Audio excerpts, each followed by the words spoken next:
प्रदूषण, धूप, बदलता मौसम और कई और कारणों से हमारी स्किन खराब हो जाती है, जिसकी वजह से चेहरे पर डार्क स्पॉट्स, एक्ने हो सकते हैं और चेहरा डल और बेजान लगने लगता है। इन समस्याओं से बचने के लिए हम महंगे स्किन केयर प्रोडक्ट्स का इस्तेमाल करते हैं और फेशियल्स भी करवाते हैं। लेकिन वहीं आपने कई बॉलीवुड सेलिब्रिटीज को आइस फेशियल लेते देखा होगा, जैसे कि आलिया भट्ट, दीपिका पादुकोण, तमन्ना भाटिया। आइस फेशियल का इस्तेमाल सोशल मीडिया पर कई सारे इन्फ्लुएंसर्स भी करते हैं। क्या ये आइस फेशियल करना सही है? क्या इससे स्किन को कोई नुकसान नहीं होता है? आइस फेशियल कितनी देर करना चाहिए? आज के वीडियो में हम जानेंगे इन सभी सवालों के जवाब। साथ ही बताएंगे कि आइस फेशियल किसे नहीं करना चाहिए।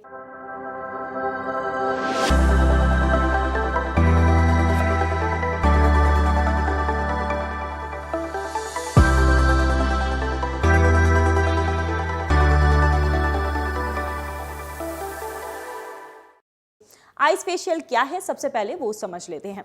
एक ऐसा स्किन केयर तरीका है जो आपकी त्वचा को इंस्टेंट ग्लो देता है, स्किन की सूजन को कम करता है और पोर्स को टाइट करता है। आइस फेशियल करने का तरीका क्या है वो भी जान लेते हैं। कोल्ड कॉम्प्रेसेस हमेशा से फायदेमंद माने गए हैं, लेकिन आजकल आइस फेशियल्स का सोशल मीडिया पर बहुत प्रचलन हो रहा है। आइस फेशियल्स को करने के बहुत सारे तरीके होते हैं। या तो आप कोल्ड वाटर जिसमें आपने आइस क्यूब्स डाले हैं उसको एक बोल में भर के अपने फेस को उसमें डिप कर सकते हैं।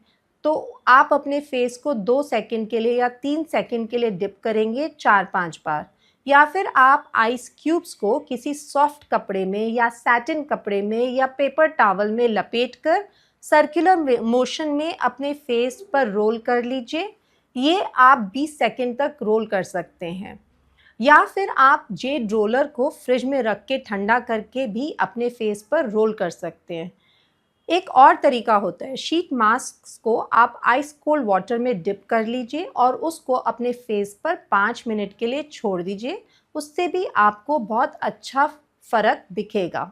आइस फेशियल करने के लिए सबसे पहले एक बड़ा बाउल लें, इतना बड़ा कि जिसमें आप अपना चेहरा डुबो सके। अब इस कटोरे में ठंडा पानी और बर्फ के टुकड़े डालें। अब ठंडे पानी और आइस क्यूब से भरे इस बर्तन में अपना चेहरा डुबोएं और फिर बाहर निकाल लें। इस प्रक्रिया को 8 से 10 मिनट के अंतराल पर कम से कम 5 बार करें। ध्यान रखें कि 20 सेकंड से ज्यादा आपको अपने चेहरे को पानी में नहीं डुबोना है। पानी से चेहरा निकालने पर टॉवल को अच्छे तरीके से थपथपा कर अपने चेहरे को सुखाएं। ध्यान रखें कि टॉवल से आपके चेहरे को रगड़े नहीं। आप वाटर या फिर हर्बल वाटर का भी इस्तेमाल कर सकते हैं, जैसे कि आप रोज वाटर का इस्तेमाल कर सकते हैं, ग्रीन टी का इस्तेमाल कर सकते हैं, नींबू पानी के आइस क्यूब बनाकर आप इसका इस्तेमाल कर सकते हैं। अब एक सॉफ्ट कपड़े पर बर्फ लपेटें और चेहरे पर हल्के हाथों से सर्कुलर मोशन में मसाज करें। इससे आपके चेहरे का जो ब्लड सर्कुलेशन है वो बेहतर होगा, स्किन फ्रेश नजर आएगी और रेडिएंट बनेगी। आपको बता दें कि आइस फेशियल के बेहतर परिणाम के लिए आप जेड रोलर का इस्तेमाल कर सकते हैं।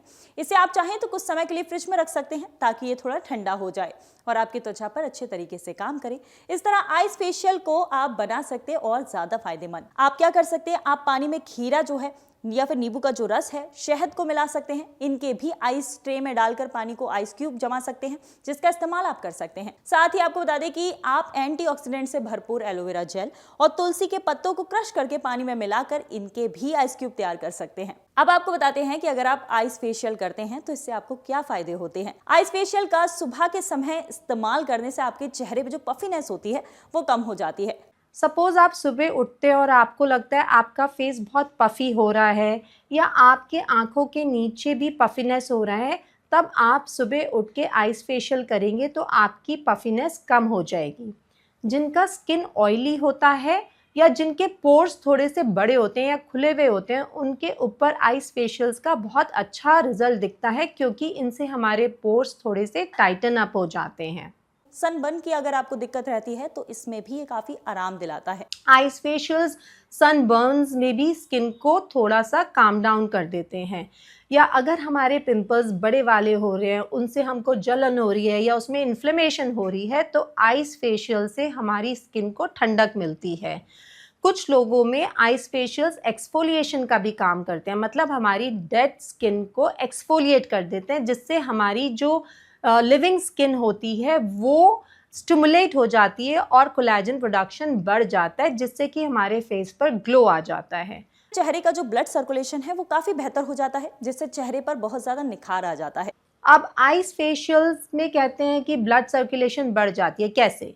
तो जब हम कोई भी ठंडी चीज़ फेस पर या स्किन पर लगाते हैं तो हमारी बॉडी का डिफेंस मैकेनिज्म जो होता है वो एक्टिवेट हो जाता है और कुछ केमिकल्स रिलीज होते हैं जिनको हम एंडोर्फिन्स कहते हैं, जिससे कि हमारा ब्लड सर्कुलेशन इम्प्रूव हो जाता है। और जब हमारा ब्लड सर्कुलेशन इम्प्रूव होता है तो ग्लो आ ही जाता है। आइस फेशियल से जो त्वचा है उसके पोर्स जो हैं वो छोटे हो जाते हैं, जिससे आपका मेकअप जो है वो आसानी से आपके चेहरे पर अप्लाई हो जाता है। आप आइस फेशियल्स को मेकअप करने से पहले करते हैं तो आपका मेकअप ज़्यादा देर तक लास्ट करता है क्योंकि वो इजीली एब्जॉर्ब नहीं होता है। अब आपको बताते हैं कि किन लोगों को आइस फेशियल नहीं करना चाहिए। अगर आपका स्किन ऑयली है तो आप आइस फेशियल्स रोज़ या एक दिन छोड़कर एक दिन भी कर सकते हैं, पर अगर आपका स्किन बहुत ड्राई है तब आप कम करें, यानी कि महीने में एक बार या महीने में 2 बार से ज़्यादा आइस फेशियल्स ना करें। आइस फेशियल्स के बहुत सारे वेरिएशंस भी हो सकते हैं, जैसे कि अगर आप आइस क्यूब्स जमा रहे हैं तो उसमें थोड़ा सा रोज़ वाटर डाल दीजिए तो वो एक टोनर का भी काम करेगा, या आप एलोवेरा जेल के भी आइस क्यूब्स बना के अपने फेस पर रोल कर सकते हैं। ये ऑयली स्किन के लिए एलोवेरा बहुत फ़ायदेमंद माना जाता है और एलोवेरा से बहुत सूदिंग इफ़ेक्ट भी हमको मिलता है। आइस फेशियल कितने दिन में करना चाहिए ये भी जान लेते हैं। आपको हर दिन अपने चेहरे पर बर्फ नहीं लगाना चाहिए। ऐसा करने से आपकी त्वचा में बहुत ज़्यादा दिक्कत हो सकती है। अगर आपकी स्किन बहुत ज़्यादा सेंसिटिव है तो बर्फ लगाना आपकी स्किन को और ज़्यादा सेंसिटिव कर सकता है। किन बातों का आपको ध्यान रखना है ये भी समझ लेते हैं। चेहरे पर 30 सेकंड से ज़्यादा बर्फ को नहीं लगाना है, इससे आपको आइस बर्न की संभावना हो सकती है। इसके अलावा आपको बता दें कि आइसिंग से पहले चेहरे को अच्छी तरीके से धो लेना है। चेहरे को पोंछने के लिए साफ कपड़े का आपको इस्तेमाल करना है। ध्यान रखिए कि बर्फ जमाने के लिए हमेशा साफ बर्तन या फिर ट्रे का इस्तेमाल करें। सेंसिटिव स्किन वाले इसे करने से पहले परहेज करें। वहीं अगर आप इसे करने जा रहे हैं तो अपने डॉक्टर की सलाह जरूर लें। चेहरे पर आइस क्यूब लगाने के बाद आपको क्या करना है वो भी जान लेते हैं। बर्फ को चेहरे पर लगाने के बाद 2 से 3 बूंद अगर आप बादाम का तेल चेहरे पर लगाएंगे तो ये बहुत ज़्यादा अच्छा होगा। इसके अलावा आप स्किन पर एलोवेरा जेल भी लगा सकते हैं। इससे होगा ये कि आपकी स्किन जो है वो अंदर से मॉइस्चराइज हो जाएगी और काफ़ी ज़्यादा नमी बनी रहेगी, जिससे आपका चेहरा जल्दी ड्राई नहीं होगा। चलिए एक्सपर्ट से इस पर जानकारी लेते हैं। आइस फेशियल्स करने के बाद हमें कुछ प्रिकॉशंस लेने ज़रूरी होते हैं। मॉइस्चराइज़र ज़रूर लगाइए और सनस्क्रीन आप लगाएंगे तो ज़्यादा अच्छा रहेगा, स्पेशली अगर आप धूप में जाने वाले हैं। इंडियन स्किन के लिए SPF 24 या उससे ऊपर काफ़ी माना जाता है, तो सनस्क्रीन आप ज़रूर लगाएं। आखिर में मैं यही कहना चाहती हूँ, आप अपने स्किन को सबसे ज़्यादा खुद ही पहचानते हैं। दूसरे लोगों के इन्फ्लुएंस में आकर कभी भी अपने स्किन को नुकसान ना पहुँचाएं। ये तो था आइस फेशियल के बारे में। अगर आपके पास कोई और सवाल हैं तो आप हमें कमेंट बॉक्स में ज़रूर बताएं। अब बात करते हैं सर्दियों में बच्चों की देखभाल के लिए पेरेंट्स को क्या करना चाहिए।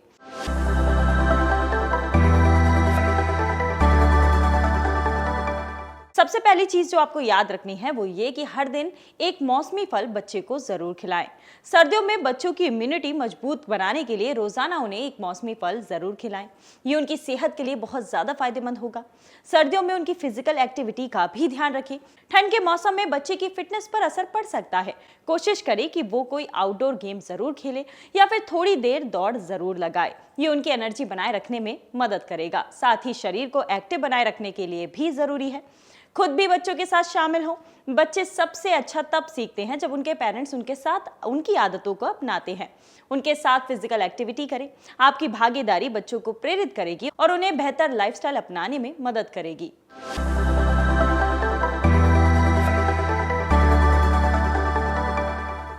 फायदे की बात में आज हम आपको बता दें कि आपको सर्दियों में गाजर का सेवन क्यों करना चाहिए। सर्दियों में गाजर बाजारों में बड़ी आसानी से उपलब्ध होती है। गाजर में vitamin C, folate, iron, vitamin K और विटामिन ए जैसे पोषक तत्व प्रचुर मात्रा में पाए जाते हैं। सर्दियों में गाजर का सेवन करने से आपको क्या फायदे होते हैं, चलिए वो जान लेते हैं। सबसे पहले आपको बता दें ये आपकी इम्यूनिटी मजबूत करने में बहुत ज़्यादा मददगार है। सर्दियों के मौसम में जल्दी बीमार हो जाते हैं, ऐसे में इसका सेवन करना आपके लिए बहुत ज़्यादा अच्छा रहेगा। आंखें जो आपकी हैं वो लंबे समय तक स्वस्थ रहती हैं। गाजर में मौजूद फाइबर पाचन क्रिया को बेहतर बनाता है और कब्ज की जो शिकायत होती है लोगों को उससे राहत दिलाता है। गाजर को आप सर्दियों में किन रूपों में अपने खाने में शामिल कर सकते हैं? आप सलाद के रूप में इसे खा सकते हैं, सूप बना के पी सकते हैं, सब्जी के रूप में इसका सेवन कर सकते हैं या फिर आप इसका जूस या फिर हलवा बनाकर भी खा सकते हैं। अगर आपको ये वीडियो पसंद आया है तो आप लाइक करना बिल्कुल मत भूलिएगा। साथ ही इस वीडियो को अपने करीबियों के साथ शेयर करें ताकि वो भी अपनी सेहत का, अपनी स्किन का पूरा ध्यान रख सके। हम आपसे मिलेंगे अगली वीडियो में, तब तक जुड़े रहिए अमर उजाला के साथ।